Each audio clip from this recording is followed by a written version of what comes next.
organized by organized labor, headed by Ghana State Union Congress on Thursday. The junior staff of the Tema oil refinery, they've appealed to the president to save the refinery from collapse. That's what they say. They say the refinery is bleeding with a daily loss of 350,000 Ghana cedis due to its current shutdown. And they believe that the refinery must not be allowed to collapse. The refinery's crude distillation unit was shut down in 2011 due to TOR's inability to obtain letters of credit from its bankers to purchase crude oil for production. But following that, we've been doing imports, and we import refined crude. Now, if we have an entity like TOR, how do we make sure perhaps we make it more effective by better retrofitting aspects that needs to be done and better re-engineering? I'll start with you because you're very much familiar with the issues as far as the industry is in Tema. Titles. Oh, it's me. I'm sad because TOR issue has been on for a long time. I recall when the pipeline got ablaze, I went to the scene and I realized that because there is improper management of the lines, it has become so woody, it's getting leaking, and the duty post that is even getting rotten. That's for guarding the various guarding, because from the GTP area to the main ports, it's quite a long stretch. It's a distance away. And I was thinking that they will have segmented the pipes given to these people to maintain it, because it's a national security matter. TOR issue, fuel matter is a national security issue. So when you have these young guys in come to one, you just organize them, give them some cutlasses, just be within the place. Then you put proper security on this line to make sure that anybody who is trespassing or walking around that place is put on check. Our CCTV cameras and everything are intact. But notwithstanding that, as you go to TOR today, the place is turned into a storage tanks. All their tanks are being used to store these refined products that are being imported into the country. Because these bulk distribution companies, that's what they do. They import the finished goods and put into TOR, and they just pay a pittance into the refinery. I've put up a question before we even rose. I wanted the energy minister to ask, to tell me why in Parliament, why government is not supporting the refinery in the importation of crude. Lo and behold, this morning we are here, and the workers are asking government support, letters of credit. And when you read the story, it tells you that the Bank of Ghana is being difficult, and according to their spokesperson, their bankers are ever to support them in the importation. According to him, top bankers were willing to raise the LCs to buy the appropriate letters of credit. Letters of credit to import the crude. And you see, when you bring this crude, we have so many finished products that we can get out of it. Do you understand? So why are we doing that? I know my colleagues will be saying that yes, when MPP was in power, we were collecting this store recovery levy. Yes, we collected a lot of money, and we paid all these monies. There was some few that weren't paid. But since they came in 2009, we continue to pay toll recovery levy. What has been generated for these levies? What are they using these monies to do? So I'm sure if government tells us the true sincerity of this matter, we wouldn't have gotten to where we are now. When His Excellency the President was in Parliament, I recall him saying that they wanted to partner Saudi Arabian company to revamp TOR and all that, blah, blah, blah. But until they come, what do? Former President Rawlings, in his time, when Mr. Parker was the chief executive, that is when they brought the residual fluid catalytic cracker, the RFCC machine, was installed. And when we came under KK Sapong, they worked so hard to pay off the loan that Rawlings and Parker had to put up that machine. KK Sapong did so many things. They built what they call a new storage tanks for the gas. They got a new boiler station, a new fire tender station. They changed the pipeline. So many things were done. So what has changed? And when you shut down the RFCC or the crude dissolution unit, it's going to cost you money to start it. And when you want to shut it down, it costs you money. Now in the story, it is telling that they lose 350,000 cedis a day. So look at the quantum of money that have been spent. So I think that this store matter, the government must really sit up and support that refinery to let it work. Other than that, we are only putting money in the pocket of private people. Workers go to work, they have little to do, and they are being paid every day. They wanted to work. And because of what, they are losing a lot of their good hands into these oil countries. To Nigeria, Angola, all and over the places. Even Equatorial Guinea. My brother, with all what my brother have said, I think the solution is what we are looking for. The workers are crying that they should be granted the permission for them to also import the crude as it is, so that and they then can refine. Exactly so. But as you know, when you refine the crude, there are a lot of byproducts you will get. And we know. That is why I think the president said that they are looking for a partnership, institution to come and partner the toy refinery, so that it will not be ad hoc measure, a measure that will have a lasting solution to the problem. You understand? Because you as a worker standing behind, maybe that is your point of view that, when we're able to get LC, we'll be able to do this. But taking in the perspective of national interest, the one government may see that that is not the solution to the problem.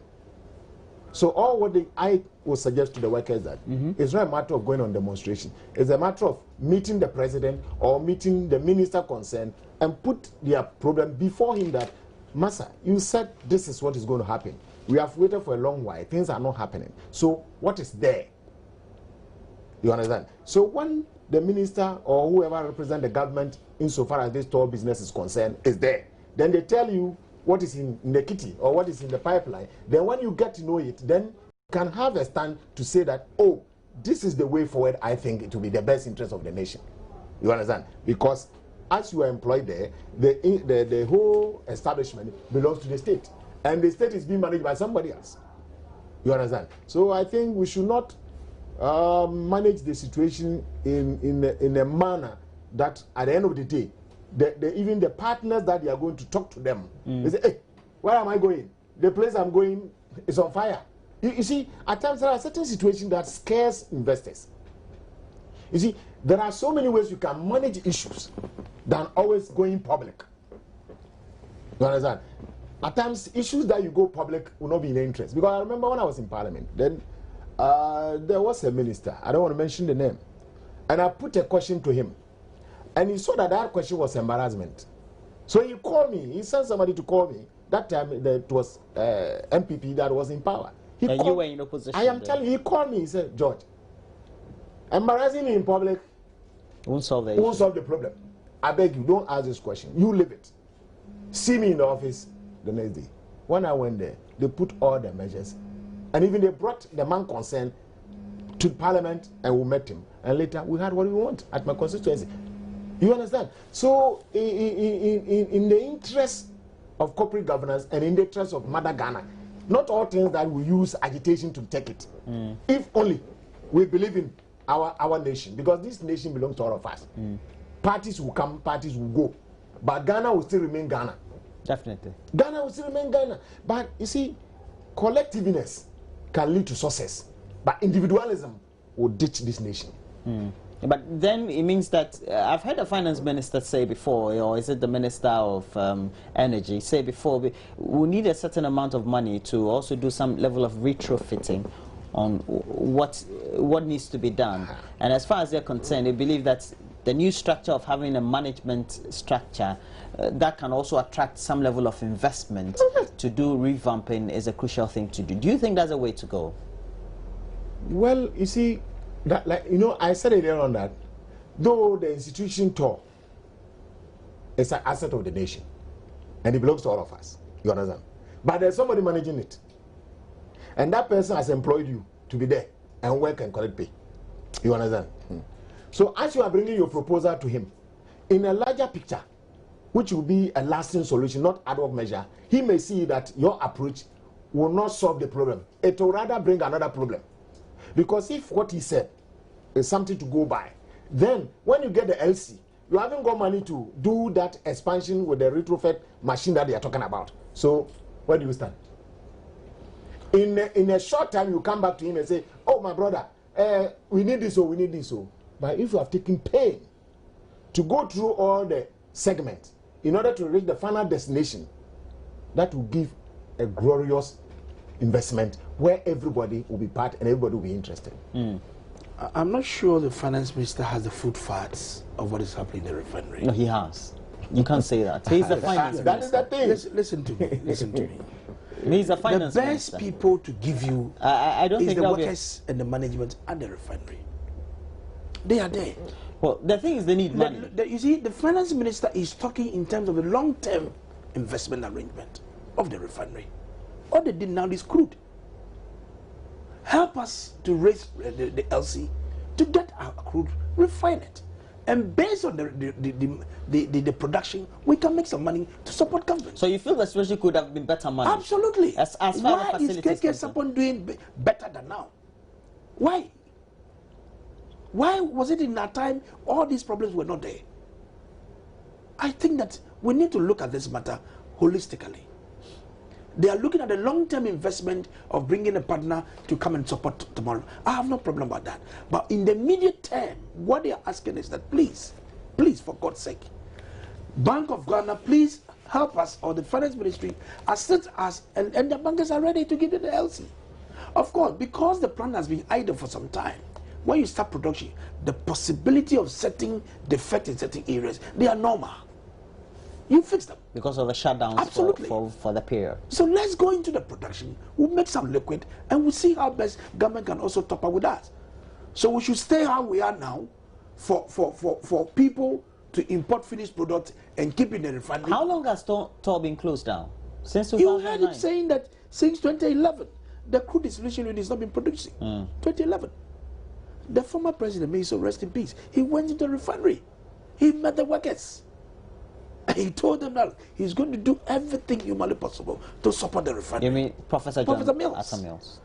And when they were starved with crude for a long time, I recall when we were told that the ship has brought a crude oil from wherever, and there was people in the port, singing and clapping and all that. And things, when will this happen? I think that this storm matter can be resolved. But the way the government is handling it, I'm very uncomfortable.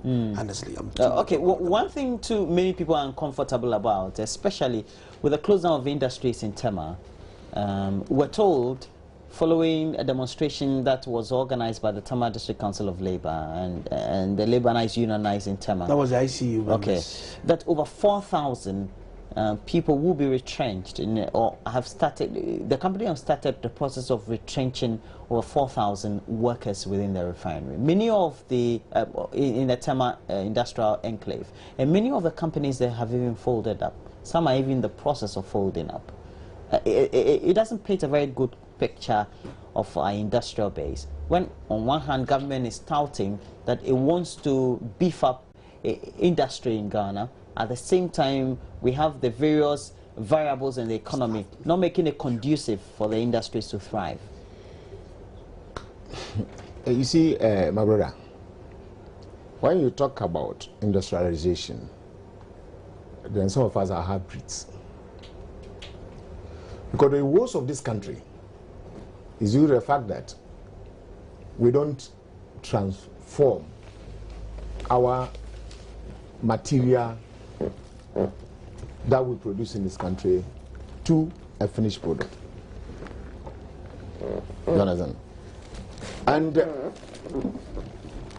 if we don't do that, and we always drift from industrial revolution to commercial revolution, the problem that we are facing will continue. I don't understand what I'm saying. Because let him take Sekeni Takoradi, for example. The time that we're having the blaster line, you saw that Sekeni Takrade. What's Sekeni I Takrade? tell you, my brother.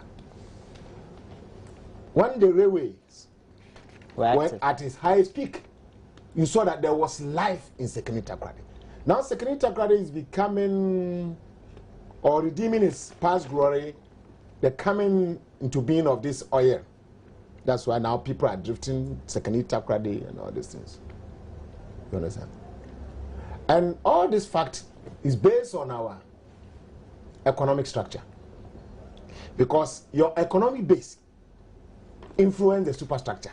If your economic base is weak, your superstructure also is weak. Because when you talk about the superstructure, you talk about governance. All the institutions, it takes money to run them. And all our budget is foreign supported. So if the foreign donors decide today, we are not giving you this. And we've seen some witnesses. I'm telling you. Because the president has even been out there saying that their partners had jilted It did them. happen in 2000.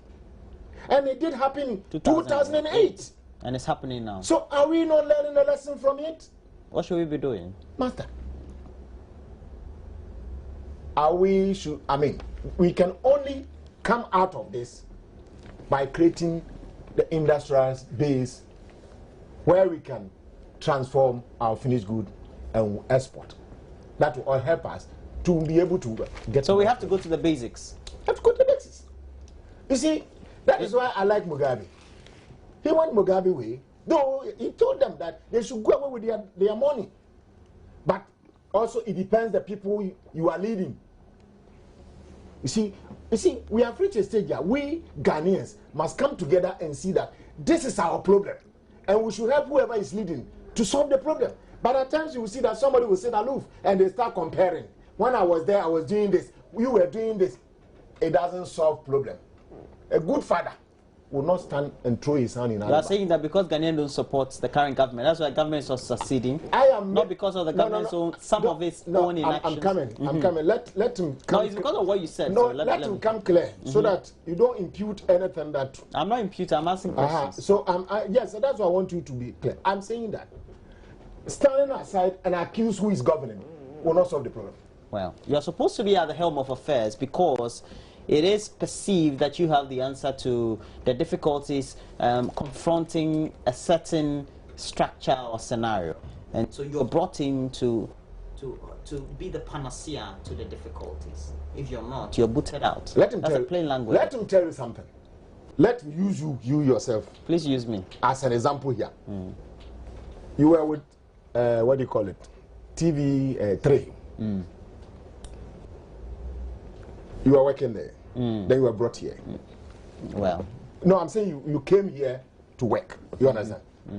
You could see that what you were envisaging here, maybe in my own opinion, you might have not met all what you were envisaging here. That is the way governance is. When you get to the seat, then you know that maybe your profile or whatever, what do you call it, manifesto or whatever you put there doesn't match what the actuals are. That is it. We do understand all So that is what I'm saying. But having the hindsight and the experience of being in government before as a political party, is it not a structure of having a continuity and having the know, digesting whatever the difficulties there are that are emanating from the present and making those projections that will be in the future? But because you don't make projections based on non-realities. That is what I'm telling you. That you make projections based on realities. Yeah, but I'm telling you that governance is a continuing process. It's a continuum. Because you might go, then in course of processing or transforming, you might hit another point that you never anticipated. That is why you need the collective responsibility of all. You understand? Because whatever government is doing for us. We put in there. So if he's there for us. So all what we need to do that we have to support the person so that if he's going any way that we think is not in line with what we can advise. Who has to do that way? So it means that the opposition doesn't support. I am not saying opposition is not supporting. No, I'm asking, does it mean that the opposition... No. You see, I am not talking about opposition, I'm talking about Ghana. Right. You understand? Our situation is not politics.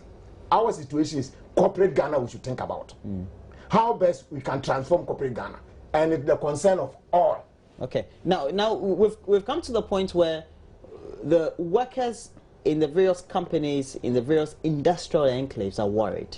They are worried because the signs of the variables of the economy are not good. It's having an impact on production, it's having an impact on pricing following distribution, and it's having an impact on consumers in terms of what they buy on the market. As a result of the overall, it's having an impact on inflation. All these variables coupled with non-availability of electricity or energy, so to speak, has a lot of impact on how industries operate. We have a strike action for which the TUC is so adamant it wants to undertake. Is that the way to go? You see, in industrial relations, we have the law and practice. Demonstrations and strikes are the last resort when dialogue breaks down. I've said this thing a couple of times. So why don't you advise TUC then? Me? Well, you're a member of parliament, aren't you? Who is he to advise them? Who am I to advise TUC? And these issues that the organized labor is talking about is not a new thing. They have said time and time and time and time, and there's no resolution to the matter. Okay? On Monday, I was at TMA when I drove the ICU members. I was a former member of the ICU. You know it. Yeah, I know. Those days, the early 90s, when organized labor workers in Tema are on the streets, it speaks volumes. That was when Jerollis was in power. You be at Tira in a meeting where you see commandos surrounding us. But we spoke our minds up to make sure the right things are done. You see, we have turned this, the unnecessary, the unbridled over-liberalization of our economy is what is causing us. We've opened our doors. But we want taxes. Hold on. Why should we, ordinary toothpick, ordinary toothpick, we can't produce it here. We have to bring it from China. I don't use any foreign toothpaste.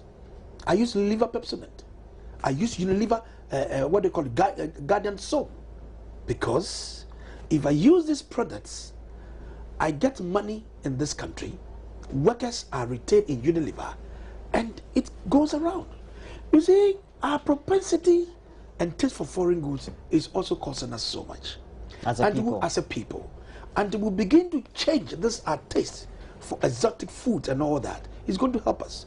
But now, when you come to the local production, some of the goods that are imported from China or wherever into this country, when you have the same product here, when you look at the production of 1 unit cost, you can imagine how expensive it is.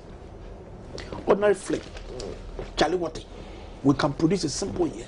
Actually, we produce, but now we're importing. Can you imagine? So you look at the raw materials, you look at the consumables, you look at the energy, you look at the labor cost that goes in the production of 1 unit of bathroom slippers. It is more expensive than the one that is brought from China.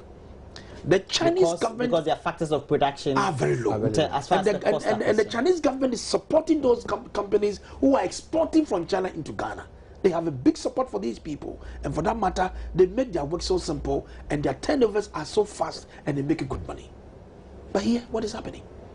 Now again, you look at the depreciation of a currency, and that is why I hold the government responsible. You don't need to pass on your inefficiency on us. My senior was trying to, when you ask him the question that he's trying to say that the opposition is not being supportive, he's a very clever and experienced politician, so he doesn't want to go there. I understand with that. But you see, when we in the opposition, we speak because we are in the opposition. Sometimes government does not take it serious. Now this is what we've gotten ourselves into. This is the situation that we have found ourselves. Now, the labor issues unrest that is going on is a national security matter. I would have loved that dialogue prevails. But where it has gotten to, Kofi Asama is on the crossroads. You recall, when there's They were supposed to go to some demonstration on this electricity issue when he went and agreed that they should call off the strike. And it really angered the members that why should Kofi do that? Because they have set off, they are prepared to go out and do their demonstration, and out of the blue, you single-handedly went and negotiated and call it off. So now Kofi is he's very careful. Where he has gotten to, he cannot retreat. All they need to do is to make sure, and these things is good for government to sit up. A number of demonstrations have been ongoing. I'm sure government has already So they need to sit up to make sure that we resolve this matter. You have been given power to run this country. You don't have any excuse. It is your duty and responsibility to fix all these problems. Well, government has been saying you don't offer alternative suggestions. What haven't we said? Both on the floor of Parliament, outside Parliament, we say all these things, and you want us to invite us to come and do what? When you don't value even our contribution, what we say? You send young boys, deputy ministers, you come and insult people, and you think that will solve the problem? You have my big brother and senior here. When he's talking, you compare that to Felix Kwachi, who is speaking. Oh, please. I mean, let me make my point. Today he's eating ambo pie. What did he say about Baumia, Dr. Baumia? Insulted him from head to toe. Meanwhile, the issues that he said, things that he said that is going to happen to this country, if you don't get your fundamentals right, these are the end result that you're going to get into. So now what do you say? It's unfortunate we've gotten to this far. But I think that yes, they're in government, in a position who have a say. They have their way. They have been voted to power with all their manifesto. It is left for them to deliver to solve the problems of this country. You see, I just want to add a little to what he said. You know, in act of governance and with our constitutional arrangement, real opposition is a check on the government. You understand?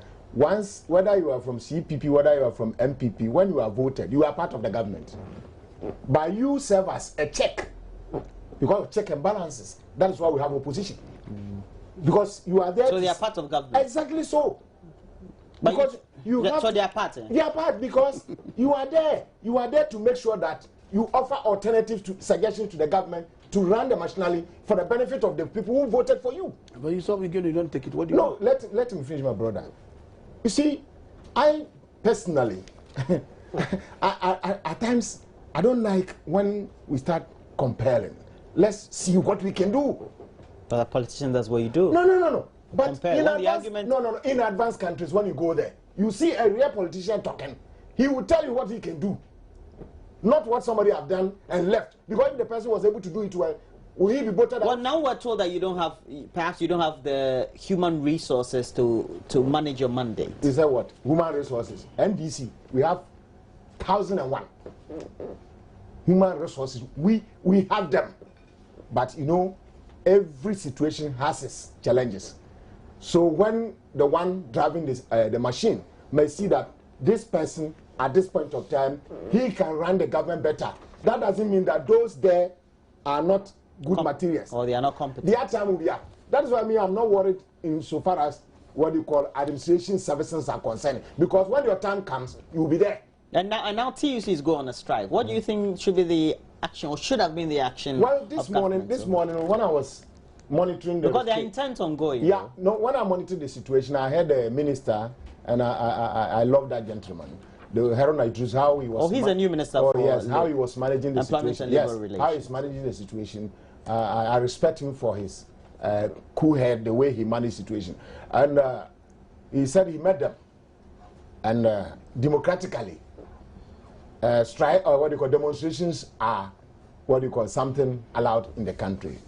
And they've met them, they've discussed issue with them, but they are going for their demonstration. But as for the strike, they've agreed that they will not go for the strike. You understand? Meaning what? They'll go on demonstration, but they'll be working. I mean, 24 hours demonstration, then that is it, and then they will go back to work. Because they will not be continuous. No, yes. But you see, it's good. They are taking country at heart.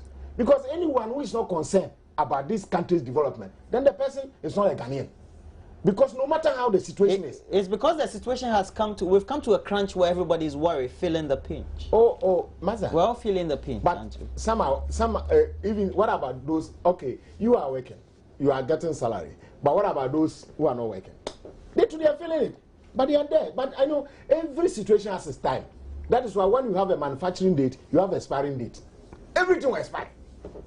Even human being expires. And then new ones will be manufactured. Exactly so. So, in the sense that we must do what is right. Like I was telling you that we are having this, what do you call it?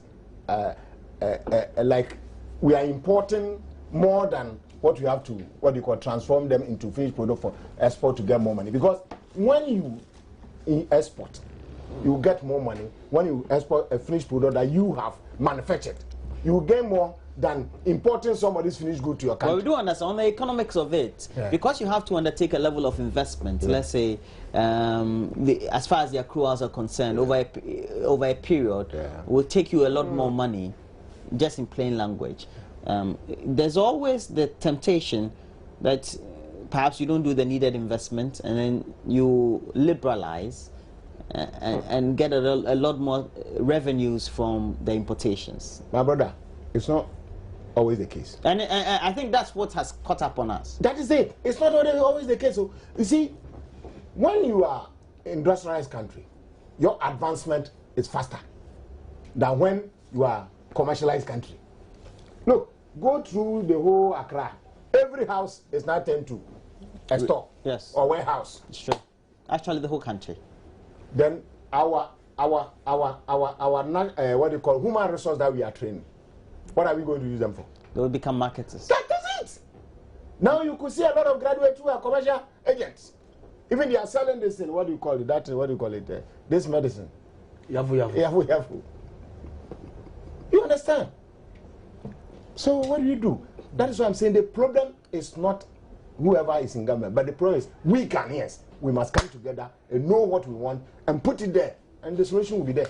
Okay. Somebody says you're shifting blame on social media, but let me just ask you. So we seem to have the answers. Oh, are we learning? We are you satisfied? We just had a review of a media review of the budget.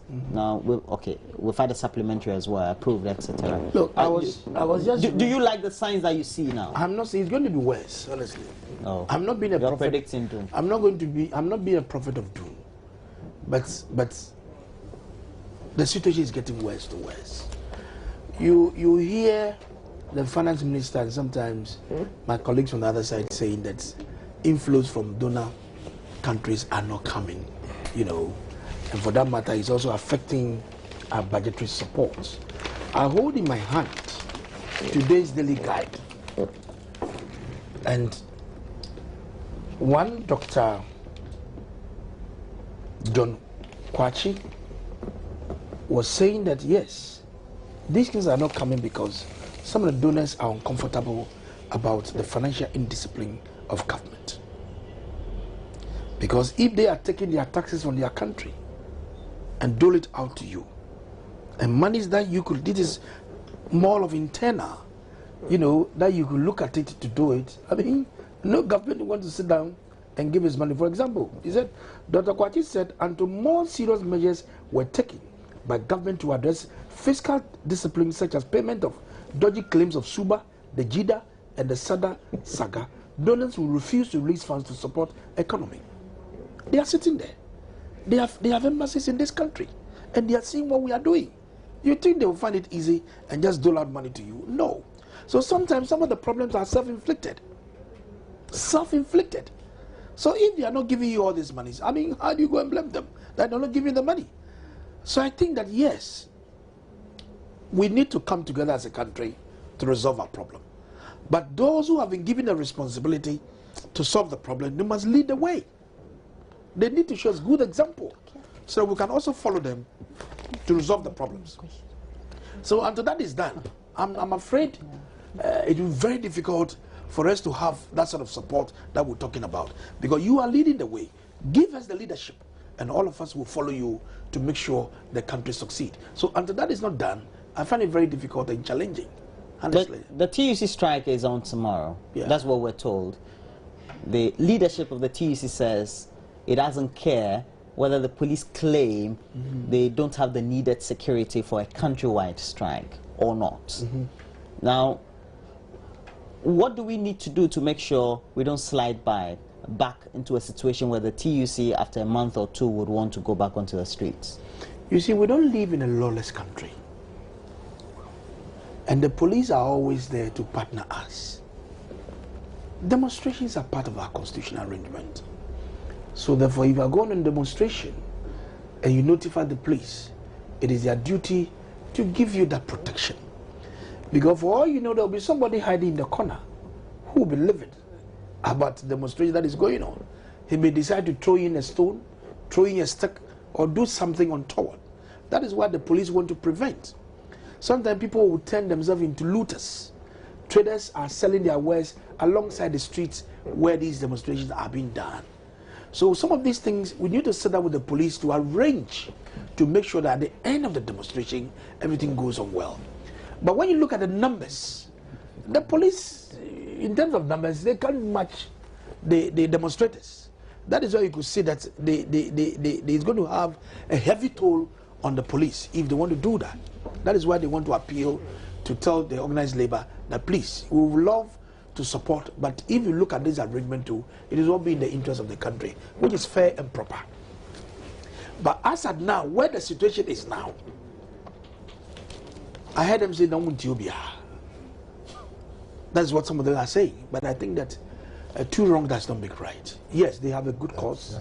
They have a good reasons to demonstrate. But if the police are also saying that, look, we are physically challenged in terms of numbers, we can't match whatever you are doing, let us sit down and reason. We don't, like you said, you will still go back to the police one day. Do you understand? The organized labor can decide that, yeah, we can have our own internal arrangement to guide ourselves. But a professional is a professional. The way the police will conduct himself is not the same as a worker will conduct in policing demonstrators. So I think that they can still look at this matter to resolve it. But I think that where it has gotten to, our country is on the crossroads, honestly. You make it sound as if the country is collapsing. It's on crossroads. Yeah. You know,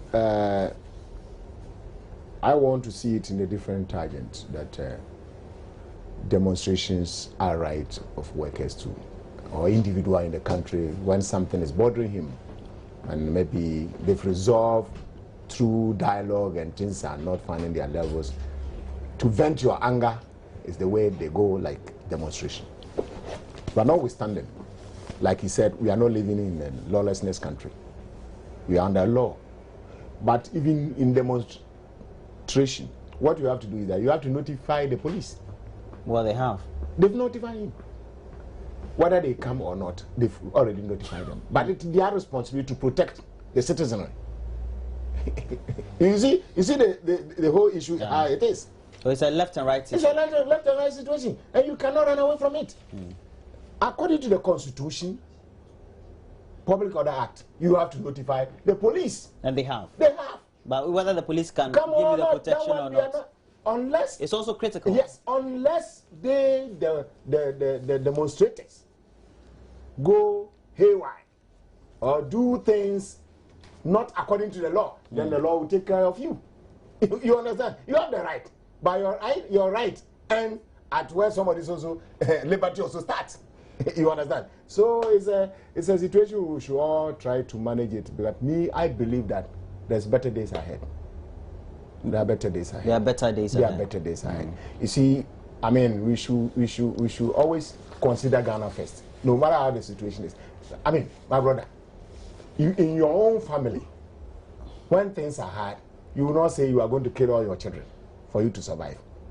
You will encourage them, invest hope into them, and make sure that you turn things around. So I believe that the situation we find ourselves will surely overcome it by collectiveness and conscious way of dealing with issue and taking account of every situation. We overcome these challenges. These are challenges. And getting the right people to manage things. Let me give you this quote by Brother Kofi Asamoah, Secretary General of the Trade Union Congress, has stressed that government workers in the country are really peeved, and so the police administration and government should not attempt to prevent the mass demonstration that has been scheduled for tomorrow. According to him, we have had series of engagement with government concerning the worsening economy, and the fact that we have reached this level means that there is limit to what we can contain.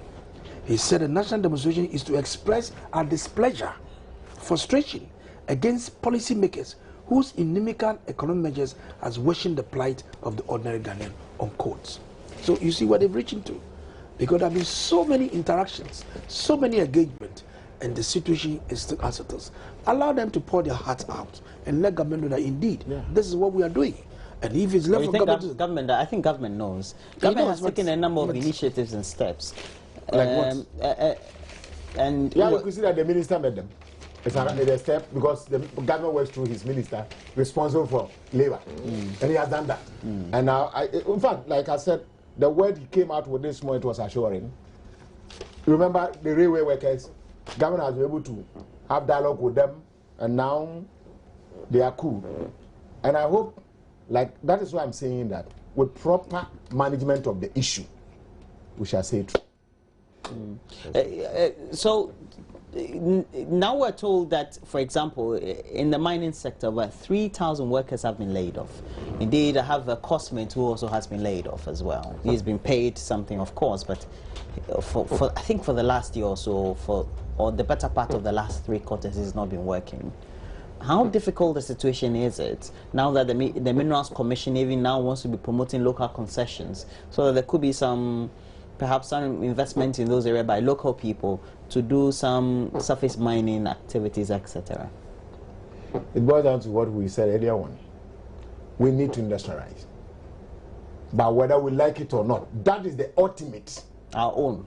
That is the ultimate for us to liberate ourselves from the shackles of these colonial masters. Hey, you're talking like in Nkrumah now. I'm telling you, until we do that, we will be tied to their apron and strings, and they will be pulling us like Koliko. Today, take this. What they like is what will give us, but not what we want. But it's also because we don't do our homework. That is what I'm telling you, that now we must look inward as Ghanaians. You see, to make history, it's not one person. Collective make history, but there is a leader for the history making. You understand? So we Ghanaians, that's what I'm saying, it's up to us to come together as a nation. When we attain nationhood, this country will advance by taking cognizance of everything that happens in this country, and concerns of the people must be concern of each other. You understand? Until we do that, and we will depend upon this, what do you call them, the multilaterals and whatnot, Master, they won't solve the problem for us, because this what the companies that you are mining companies, are they Ghanaian companies? So I'm happy that they are saying that Mineral Commission is saying that they are going to promote indigenous mining companies. If we do that, it will create more jobs, more opportunities for Ghanaians, and this country will go forward. And whatever money that they generate, that money will be kept inward.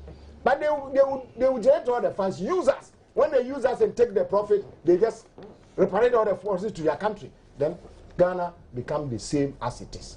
But Senior, the point is that why should we wait for the Minerals Commission to come and tell us that they are trying some local content? You know, it should all be part of the arrangement, isn't it? So you should be able to plan to know that, look, a time may come that these foreign companies will go, and what is left is the country. So why aren't they doing the same thing, and the situation will find ourselves now? So I think that if this arrangement has been done, we wouldn't have come to where we are now. But fine, it has come. So now they want to have this local arrangement. Let's see whatever they want to bring on board to make sure, because my worry is the social impact of these workers. Because when retrenchment are done, management take them through a lot of, orientation. Because if you are not a good manager of money, they can give you money full of this room. If you cannot manage it well, you just move outside and all your money will be gone. And the pressure will still fall on government as to what government should do to support some of these things.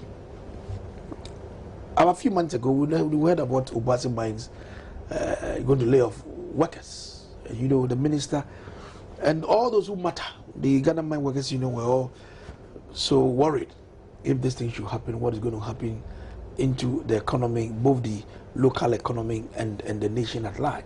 So I think that, yes, there's a need for us to think outside the box, to see how best we can have a local-made economy that, you see, some of our problems to attitude now. I've said it. There are people in this room. Me, I'm not the rice master. Rice is not my food. If I have my banku, my fufu, and my gigi, I'm done. You are sitting here, you're looking at your face, you don't like aveime rice. You like perfume rice. No, really. I mean, you rice understand? Is rice for me. You don't like aveime rice. You like perfume rice. Because you throw money jongba for you to enjoy. And when you do this, we are creating employment and money into these Asian countries. And we're leaving aveime rice to rot or in other places. These I remember when I was a child, when should I say primary school, you will see some of these textbooks with these Chinese people with some hats on their round hat on their head, with some their long dresses with bags tied at their back, and they are planting these rice. Today they move beyond that, using mechanized way of planting and all that. So while we were waiting, they were moving. Absolutely. And now they've gotten there. So we also need to take the step. You see, when you drive all the way to the north, vast land, underutilized. Okay. The criticism is that the politicians don't have the guts to take the right decisions, because immediately in office they think of the next term. Because let's be truthful, all these we're talking about are medium to long term measures, and they'll see fruition not in the first term, and nobody wants to come into government and lose the first term. You know what? If you check our constitutional mandate of governance in this country, we need to look at it again. Meaning what? You have to give a party 8 years? Or let's say 7 years? I am not saying... What are you suggesting? I'm coming. Let me develop my argument. You know, we have to look at it again. But you cannot look at it individually. We as a nation must sit back and say, the 4 years mandate we give it to them, are they able to achieve our goals? Not their goals, our goals, we Ghanaians, our goals. Then we are entering into a nationhood. A nation is the one where people sit down and take united decision and they defend it. Look, let me give you a typical example. A nation. You go to Cuba. Cuba is just few miles away from Miami. Why is it that America cannot invade Cuba now? They don't have any sophisticated weapons. But because they are a nation, they are united. No, whatever happens, they know that the challenges are there. So they must stand behind the person who is leading them so that they will achieve their ultimate goal. In life, whatever you get in the beginning is not the end. But the ultimate, that makes you what you are. You understand? So before we can do that and we can talk, we must look at that constitutional arrangement that we have. And there are certain laws that they are outmoded. They were plotted or planned during the period of our colonial masters, and we just refine them, which are at variance to our culture and customs. And the only way we can get away with this is how to look inward and make sure that things are arranged in the interest of Ghana. By doing so, then we overcome what we are talking about. The politicians, you don't take the right decisions. That's the accusation and the criticism. Well, it depends on what. For example, your party comes next. You're thinking of the next, so they will not take the long-term decisions. Why? We'll do our best under the circumstance, because the challenges of the country is so enormous. All we need is the right decisions and the right leadership to take us through there. That is, for me, that is what's important. I come from a party where we are being classified as a conservative party, but we're able to bring in certain social interventions. If you can't think outside the box, what are you in for? And unfortunately, some of these interventions are going bad. And you sit back, you get worried, because you came to power through the people, that you are coming to serve the people. What is important is Ghana to have the right thinkers.